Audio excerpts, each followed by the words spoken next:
नमस्कार दर्शक बंधु जय जगन्नाथ। आज प्रथम प्रश्न मेथी शाग सहित अदा और गरम मसला पकाई भाजी खाइले केउ मारात्मक रोग मूलरू शेष हो जाए। आपण मान ऑप्शन गुड़िक हेउछि ऑप्शन ए कैंसर रोग, ऑप्शन बी हईजा रोग, ऑप्शन सी कोष्ठकाठिन्य रोग, ऑप्शन डी ब्लड प्रेशर रोग। समयटी आरंभ हेउछि एबेठारू।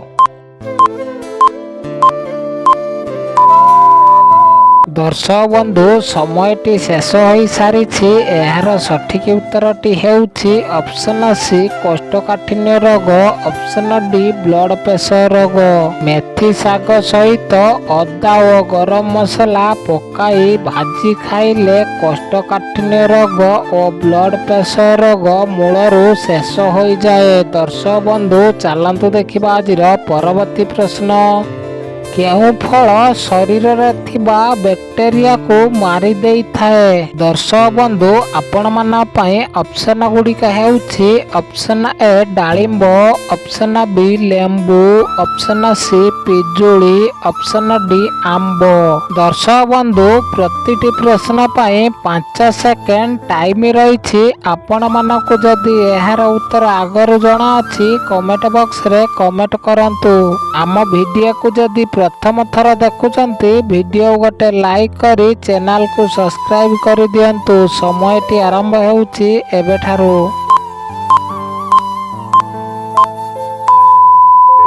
दर्शक बंधु समयटी शेष हो सारी। यार सठिक उत्तरटी हेउछि ऑप्शन बी लेंबू। लेंबू फल शरीर में थिबा बैक्टेरिया को मारी देई थाए। दर्शक बंधु चलतु देखिबा आज परवर्ती प्रश्न। महू सहित कौन खाइले किछि समय मध्यरे मनीषर मृत्यु होई पारे। दर्शक बंधु ऑप्शन गुड़िक हेउछि ऑप्शन ए घी, ऑप्शन बी गुड़, ऑप्शन सी मेथी, ऑप्शन डी चीनी। समयटी आरंभ हेउछि एबेठारू। दर्शक बंधु समयटी शेष हो सारी। यार सठिक उत्तरटी हेउछि ऑप्शन ए घी। महू सहित घी खाइले किछि समय मध्यरे मनीषर मृत्यु होई पारे। दर्शक बंधु चलतु देखिबा आज परवर्ती प्रश्न।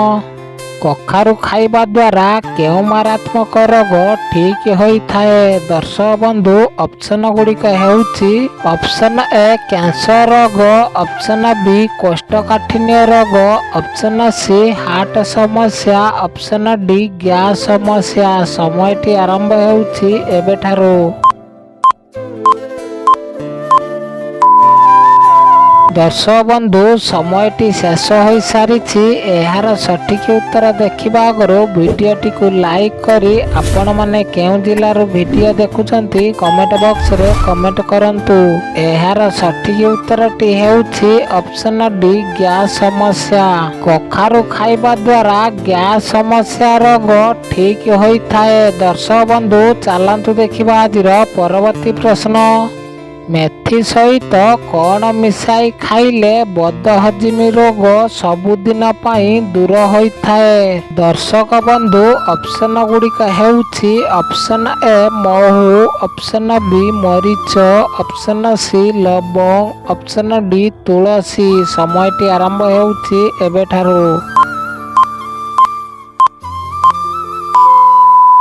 दर्शक बंधु समयटी शेष हो सारी। यार सठिक उत्तरटी हेउछि ऑप्शन ए महू। मेथी सहित महू मिसाई खाइले बदहजमी रोग सबुदिन पाई दूर होई थाए। दर्शक बंधु चलतु देखिबा आज परवर्ती प्रश्न। परिस्रा को अधिका समय पर्यंत अटकाई रखिले केउ रोग होई थाए। दर्शक बंधु ऑप्शन गुड़िक हेउछि option A acidity, option B kidney रोग, ऑप्शन सी हृद रोग, ऑप्शन डी परिस्रा संक्रमण। समयटी आरंभ हेउछि एबेठारू।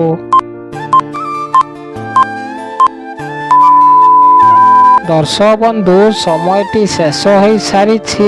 ଏହାର ସଠିକ୍ ଉତ୍ତରଟି ହେଉଛି ଅପସନ୍ ଡି ପରିସ୍ରା ସଂକ୍ରମଣ।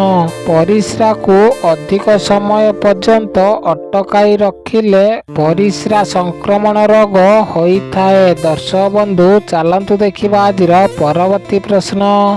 ଦହି ସହିତ କଣ ମିଶାଇ ଖାଇଲେ ମଣିଷର ଉଚ୍ଚତା ଶୀଘ୍ର ବଢ଼ିଥାଏ? ଦର୍ଶକ ବନ୍ଧୁ ଅପସନ୍ ଗୁଡ଼ିକ ହେଉଛି ଅପସନ୍ ଏ ଚୂନ, ଅପସନ୍ ବି ଗୁଡ଼, ଅପସନ୍ ସି ଲବଙ୍ଗ, ଅପସନ୍ ଡି ଲୁଣ। ସମୟଟି ଆରମ୍ଭ ହେଉଛି ଏବେଠାରୁ।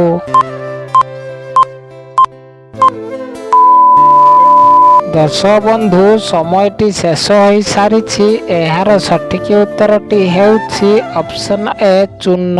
ଦହି ସହିତ ଚୂନ ମିଶାଇ ଖାଇଲେ ମଣିଷର ଉଚ୍ଚତା ଶୀଘ୍ର ବଢ଼ିଥାଏ। ଦର୍ଶକ ବନ୍ଧୁ ଚାଲନ୍ତୁ ଦେଖିବା ଆଜିର ପରବର୍ତ୍ତୀ ପ୍ରଶ୍ନ।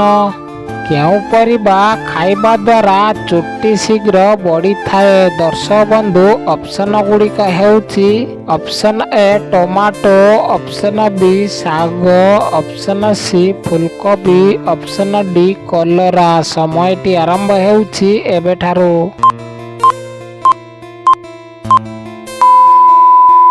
ଦର୍ଶକ ବନ୍ଧୁ ସମୟଟି ଶେଷ ହୋଇସାରିଛି। ଏହାର ସଠିକ୍ ଉତ୍ତରଟି ହେଉଛି ଅପସନ୍ ସି ଫୁଲକୋବି।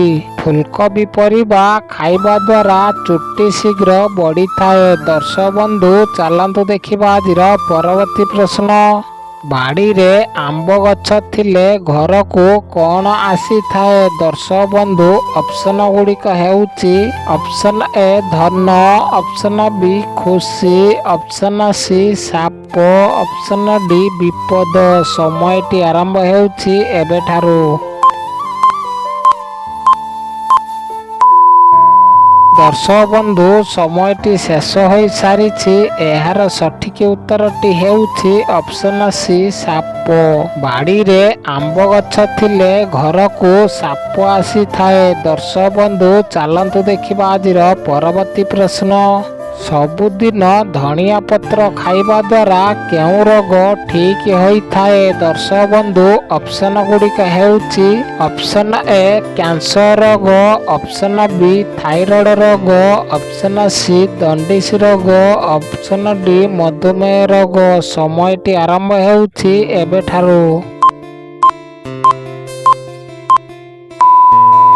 ଦର୍ଶକ ବନ୍ଧୁ ସମୟଟି ଶେଷ ହୋଇସାରିଛି। ଏହାର ସଠିକ୍ ଉତ୍ତରଟି ହେଉଛି ଅପସନ୍ ବି ଥାଇରଏଡ୍ ରୋଗ। ସବୁଦିନ ଧଣିଆ ପତ୍ର ଖାଇବା ଦ୍ୱାରା ଥାଇରଏଡ୍ ରୋଗ ଠିକ୍ ହୋଇଥାଏ। ଦର୍ଶକ ବନ୍ଧୁ ଚାଲନ୍ତୁ ଦେଖିବା ଆଜିର ପରବର୍ତ୍ତୀ ପ୍ରଶ୍ନ। ସବୁଦିନ ଲେମ୍ବୁ ଖାଇବା ଦ୍ୱାରା କେଉଁ ମାରାତ୍ମକ ରୋଗ ଠିକ୍ ହୋଇଥାଏ? ଦର୍ଶକ ବନ୍ଧୁ ଅପସନ୍ ଗୁଡ଼ିକ ହେଉଛି ଅପସନ୍ ଏ ହଇଜା ରୋଗ, ଅପସନ୍ ବି କ୍ୟାନ୍ସର ରୋଗ, ଅପସନ୍ ସି ମୋଟାପଣ, ଅପସନ୍ ଡି ଯକ୍ଷ୍ମା ରୋଗ। ସମୟଟି ଆରମ୍ଭ ହେଉଛି ଏବେଠାରୁ। ଦର୍ଶକ ବନ୍ଧୁ ସମୟଟି ଶେଷ ହୋଇସାରିଛି। ଏହାର ସଠିକ୍ ଉତ୍ତରଟି ହେଉଛି ଅପସନ୍ ସି ମୋଟାପଣ। ସବୁଦିନ ଲେମ୍ବୁ ଖାଇବା ଦ୍ୱାରା ମୋଟାପଣ ଦୂର ହୋଇଥାଏ। ଦର୍ଶକ ବନ୍ଧୁ ଚାଲନ୍ତୁ ଦେଖିବା ଆଜିର ପରବର୍ତ୍ତୀ ପ୍ରଶ୍ନ।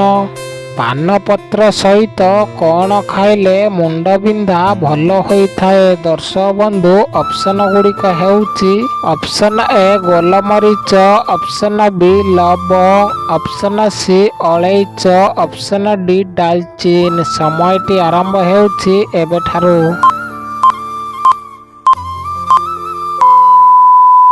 ଦର୍ଶକ ବନ୍ଧୁ ସମୟଟି ଶେଷ ହୋଇସାରିଛି। ଏହାର ସଠିକ୍ ଉତ୍ତରଟି ହେଉଛି ଅପସନ୍ ଡି ଡାଲଚିନି। ପାନପତ୍ର ସହିତ ଡାଲଚିନି ଖାଇଲେ ମୁଣ୍ଡବିନ୍ଧା ଭଲ ହୋଇଥାଏ। ଦର୍ଶକ ବନ୍ଧୁ ଚାଲନ୍ତୁ ଦେଖିବା ଆଜିର ପରବର୍ତ୍ତୀ ପ୍ରଶ୍ନ। କେଉଁ ଫଳ ଖାଇଲେ ଆଣ୍ଠୁଗଣ୍ଠି ବ୍ୟଥା ଜୀବନ ସାରା ହେବ ନାହିଁ? ଦର୍ଶକ ବନ୍ଧୁ ଅପସନ୍ ଗୁଡ଼ିକ ହେଉଛି ଅପସନ୍ ଏ ସେଉ, ଅପସନ୍ ବି ଡାଳିମ୍ବ, ଅପସନ୍ ସି ଅଙ୍ଗୁର, ଅପସନ୍ ଡି କଦଳୀ। ସମୟଟି ଆରମ୍ଭ ହେଉଛି ଏବେଠାରୁ।